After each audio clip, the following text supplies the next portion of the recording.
Our strategy at Energy Vault really starts with fulfilling our mission of the company, and that mission is around decarbonization.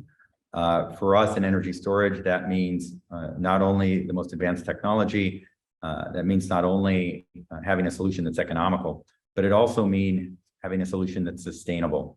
And that's been a big challenge in energy storage, to have a solution that not only can be low cost, but as well can use sustainable materials and not create any environmental liabilities. As a result of that, we start with software as a platform, knowing that there's really no silver bullet in storage. So as we got feedback from our customers, as we developed our solutions the last 3 to 4 years, it was clear that they had multiple needs. They were solving multiple problems. They had to deliver different applications and use cases to their customers, while trying to balance the grid and ensure availability, essentially, for the power and on-demand dispatching, which is difficult to do with renewables because they're intermittent. So for us, our strategy really focuses on leveraging that software to not only deliver our proprietary technology that we develop, for example, with our long-duration gravity energy storage solution, which is a first of its kind with gravity that you can really build anywhere, unlike pumped hydroelectric dams. But also our software enables the integration of other shorter duration technologies based on the customer need and application, and to do that in a safe and sustainable way in terms of the operating performance of the systems themselves. And doing all those things, we look at and are encouraged by the recent regulatory actions, really the last 2 years in earnest in the European theater for sure.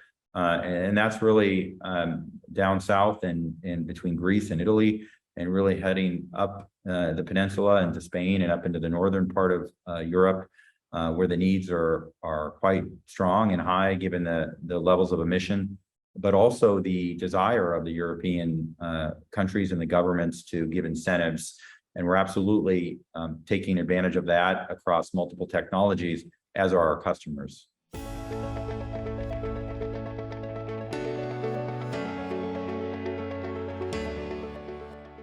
Our solution is quite unique in the market of energy storage, in the sense of we aren't focused on only one technology to solve the problem.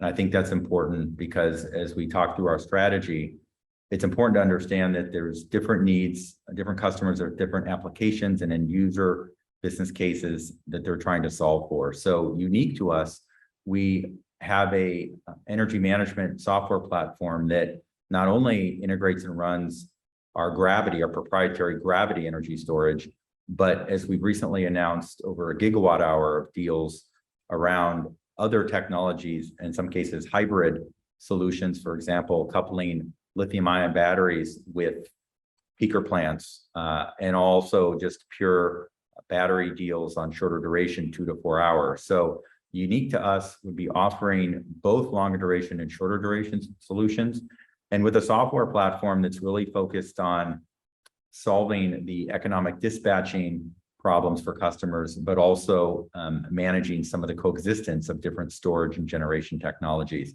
And I would say in the industry, there's really no one that's doing that today, and has resulted in us announcing larger deals for our gravity energy storage, as well as many large deals now after only 9 months from beginning the development of our software platform in some of the shorter duration technologies.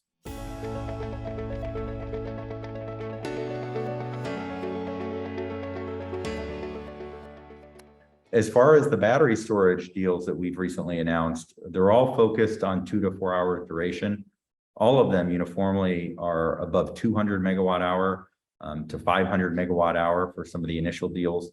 We have larger ones now that are under discussion. And even with the Wellhead Electric deal, for example, in California, which is the hybrid system of coupling batteries with a peaker plant.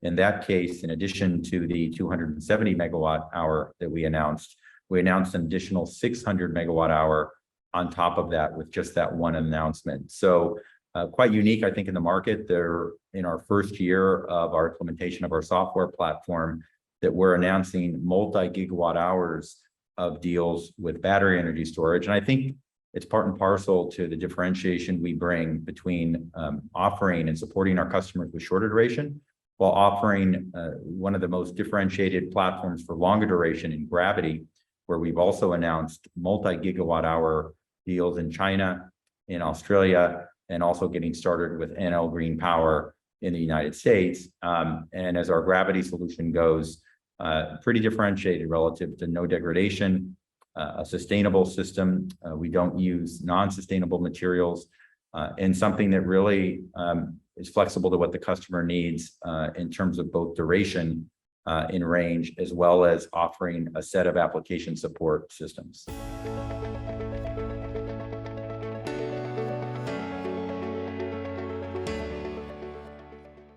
Yeah, the market for gravity energy storage is really massive. Gravity is the basis of 90% of all energy storage today. Those are the large pumped hydroelectric dams. As far as the market opportunity, it's really amazing because long duration storage is not only going to address some of the utilities needs over the next 5 to 10 years, where today they're using primarily short duration storage, but as renewables gain deeper penetration in the network and in utilities and with the grid, they're going to need longer duration technologies to help do that balancing. But gravity also uniquely serves some very large industrial segments, and these tie to what we announced with the Korea Zinc Group, which has significant assets in Australia in the mining sector, with Arc Energy and Sun Metals, where they're the largest producers of zinc, silver, indium, which is a rare metal, and lead, and have aggressive goals by 2030, for example, to fully electrify and be powered by renewables. And they're looking at longer duration in the multi-gigawatt hours, as we announced after our last quarterly earnings just after Q2. In addition, there's the need for production of green hydrogen. And one of the most efficient ways to make it today is to couple solar, for example, or wind, but primarily solar in larger scale, with storage, so you can drive a process called hydrolysis, where you insert an electrolyzer that allows you to essentially split water and make green hydrogen. And to do that, you need a minimum, typically 8, but up to 11 or 12 hours. And we've announced a series of projects with DG Fuels, who are now announcing their off-taker agreements, the first of which is with Delta Airlines, that was announced just a few weeks ago. So the fact that this longer duration is needed, we have no degradation in our storage technology over time, unlike lithium-ion batteries. Our system and our infrastructure there is, we say 30 to 35 years plus, although it's just a structure in a building. So theoretically could last really forever as long as buildings last. But we really focused on sustainability and being local with this system. So we don't rely on rare earth metals from certain parts of the world. 70 to 80% of our solution is actually local. So with every dollar you spend on storage, 70 to 80% of it would be returned to the local economy, because we're essentially building a structure, a building.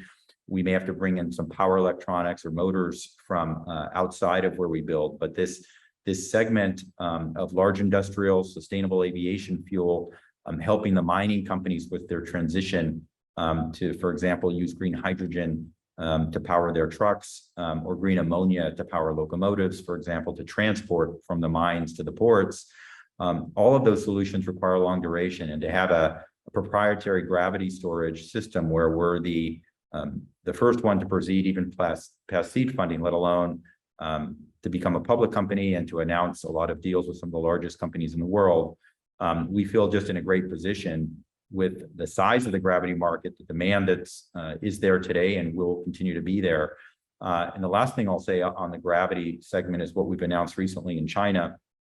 We had announced an initial first 100 megawatt hour system, 25 megawatts, so 4 hours. That broke ground in March earlier this year. But since then, we've also announced another 2 gigawatt hours plus, targeted toward the carbon parks in China, which there will be multiple of these. This was a strategic framework agreement announced by our local partner, China Tianying, through Atlas Renewable, and with both private companies and with state-owned enterprise companies for the development of these parks. China is important, and I'll leave you with this. If you look at how many tons of greenhouse gases are emitted every year, China represents an amount of greenhouse gases that if you add up the next 8 producers of greenhouse gases, that would equate to China.